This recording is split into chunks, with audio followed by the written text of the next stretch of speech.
It's a treat to be here. This is my first time in Edmonton in your winter wonderland.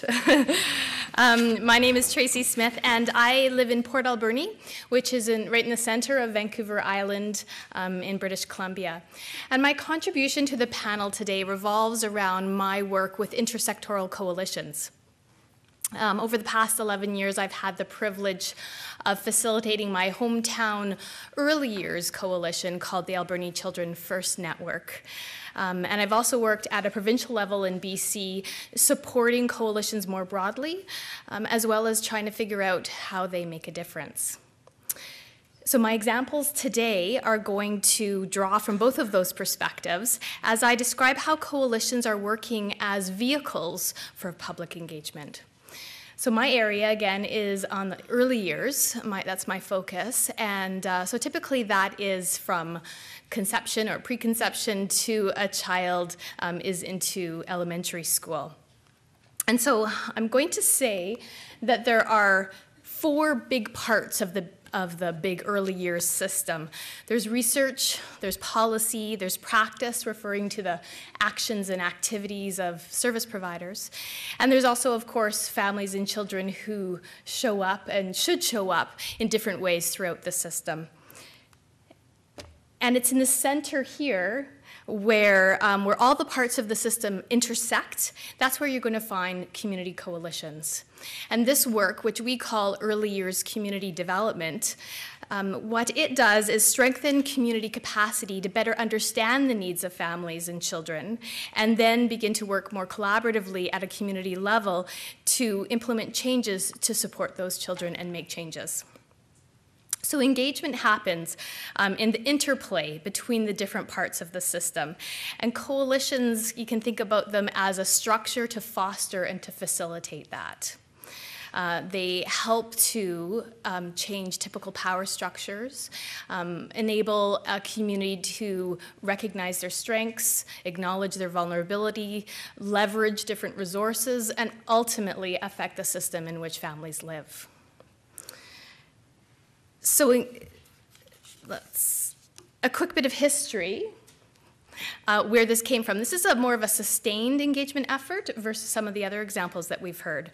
So almost 12 years ago, our Ministry for Children and Family Development took a bit of a risk. They allowed communities to drive practice priorities and policy direction based on looking at academic research and community knowledge together. And what they did was they funded intersectoral coalitions. So the task in the community was to build a coalition made up of the usual suspects, the people who work and serve children and families, the librarians, the public health managers, different levels, schools, childcare, along with some of the less traditional stakeholders, so municipal government, the business community, faith communities, and the public at large. And then together bring people together to understand and develop an integrated, comprehensive, and locally responsive system of services for children. So I had the pleasure to be part of this experiment because Port Alberni was one of 3 places that they gave this a try. And we were called a learning site, which honestly meant that it was a code name for we didn't know what we were doing at all. You mentioned, I think, experimenting, and that's good. That's what we did. But eventually we did learn some lessons, and it devolved. And what we saw was that more support and funding popped up all over the province. And even though we now have a different government, and there's some different partners involved, and they all have different structures. There are now 120 early years coalitions around the province, and they serve over 550 communities. I also want to draw your attention to similar work that's happening here in Alberta. The Early Child Development Mapping Project, also called ECMAP. Anyone familiar with that? A few people? Funded by Alberta Education and in partnership with the University of Alberta. This is a 5-year research project, and in 2.5 short years, Alberta, you have 100 of these early years coalitions all over the province that are actively engaged in working with community and different stakeholders to look at the children's development. So let me show you one of the things that our coalitions use. Excellent data has been really the cornerstone for our early years coalitions in BC, particularly because of our relationship with the Human Early Learning Partnership. And that's a research consortium that's led by Dr. Clyde Hertzman, who is incredibly committed to bridging community and research in order to influence policy and practice. And this is an example of province-wide, because BC has covered 100% of our province with this research, but it's actually pan-Canadian and in other countries as well. It's called the EDI, the Early Development Instrument, and it gives communities data about children's development. The research process itself actively involves local communities, and then the information that we get back, it comes at a provincial level about the state of child development, a regional level, but right down to the community and neighborhood level. This is an example of one of Port Alberni's many maps that show child vulnerability right down to our neighborhoods. I have brought brochures. They're outside if you're interested in more of this work. It would take all of today and the rest of tomorrow to jump into these maps to share what it has to say. But I bet it's piqued your interest, and that's exactly why I showed them, because that's what it does in community. While these maps are super complex, it's a hook to have those community conversations. And it doesn't give us the answers. It doesn't tell us what to do. But what it does is it allows people to come around something really interesting and something that really means something to them, because this is their local hometown and these are their children, to have those conversations together and begin that process of getting more towards meaning making and then planning and then decision making. So the beauty of a community-driven initiative is that tools and techniques are employed that make sense to the location and to the people that live there. And that's really important to think about when you know that we have 120 different coalitions that are operating.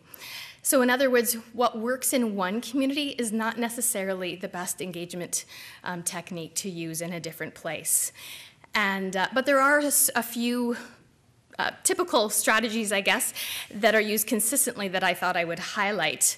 And then it reminded me of the spectrum that you shared with us this morning. I'll start out with communication, and while that's kind of one of those first steps, we've found, particularly in a long-term process, how important it is when you as a coalition become the go-to source for information. What that does is it builds respect and it builds trust with whoever stakeholder is interested. And then when you have that relationship built, then you can sprinkle in opportunities to have deeper interactions and for them to be more involved in decision making. Consultation.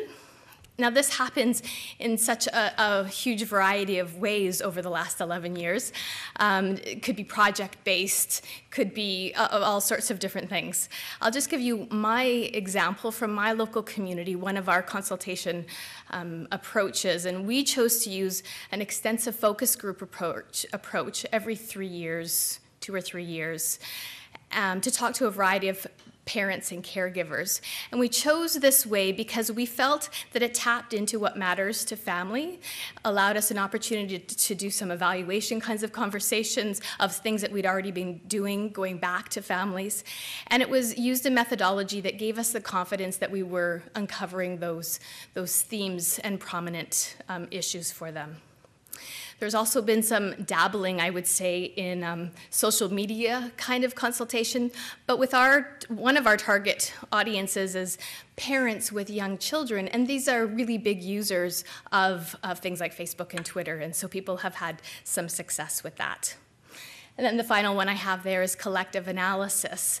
So again, using those maps with the EDI, but more than that, there's all sorts of ways to gather people around, using community successes with an appreciative inquiry type of approach, or real provocative questions that people can gather around and sink their teeth in and learn together and work through.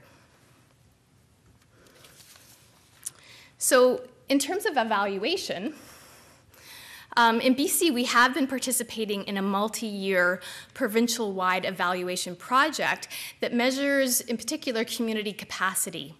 So community capacity, there's probably a million definitions, but essentially it's building both the skill and the will to address community issues. And so of these three evaluation type questions, how do coalitions engage stakeholders? Do they build community capacity? And do coalitions improve child outcomes? This evaluation project certainly addresses the top two.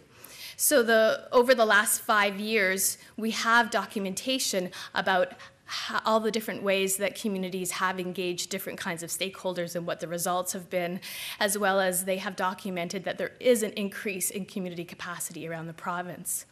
And they've done that by looking at things like community planning and coordination, community awareness raising and mobilization, and service delivery changes and policy changes that are a direct result of the activities of the coalition. I think, though, it's getting to this bottom one, the one that really matters. Do coalitions improve child outcomes? And we're not there yet. There is very early evidence by the Human Early Learning Partnership that in neighborhoods that have a decrease in vulnerability for child development, there is always a strong and functioning early years coalition. But it's probably much more complex than that, and it's pretty murky, and lots more research, I think, needs to be done with that. So finally, I'm looking forward to hearing some of your questions, but I wanted to leave you with a few resources in case you wanted to check them out. The first being the big bubble, and that's the Human Early Learning Partnership. Their research spans from cell to society. It's a phenomenal organization, and again, by using really high quality research in community, it makes a really big difference. The ECMAT project is what's happening here in Alberta. I had the pleasure of, I crashed their fall gathering yesterday because it was good timing for me here. And hundreds of committed, engaged people all around your province doing this work. The evaluation project, you can find all the reports and the history and everything you wanted to know at the Success by 6 BC website. That's who's housing it. And finally, the EYCDI, all these acronyms, the Early Years Community Development Institute. Basically, that's our provincial network of early years coalitions. And just one of the focus of this group is professional learning, and particularly around the skills needed to engage multiple stakeholders. And these are examples of some of the information in the back. And there's a postcard here that has, they've developed professional competencies of people who are in coalitions doing this kind of work. So you can find that there. Thank you.